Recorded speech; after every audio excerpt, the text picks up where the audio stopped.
Hello, I'm Professor Clunk, and I'm going to tell you a story called A Puppy Named Rufus.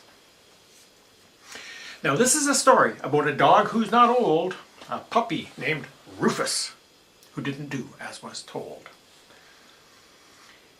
He lived in a house near the forest on the hill with two young children named Bianca and Gil.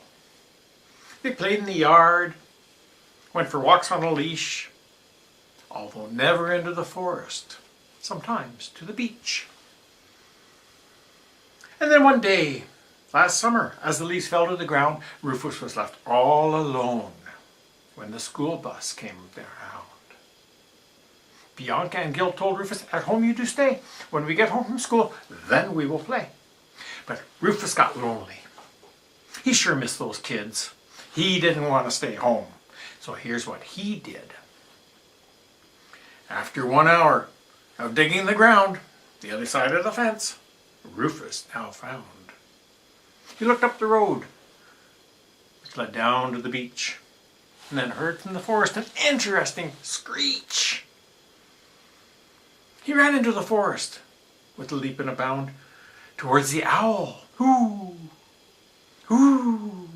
was making that sound?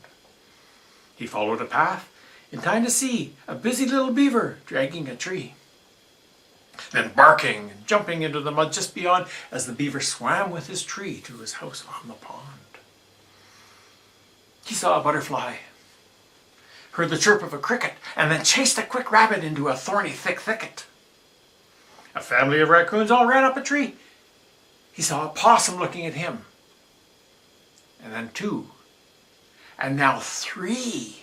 6 pairs of red eyes were staring at him. The day was now dusk with the light getting dim. Rufus was now cold and hungry, muddy, with burrs in his coat. But did Rufus know his way home? The answer is nope. He thought of the children, how he hadn't done as was told. If he had just stayed home, he wouldn't be now lost, hungry and cold. He could almost hear their voices. He thought he could hear them again. "Rufus! Here, Rufus! It was really real, yes! Bianca and Gil were calling his name."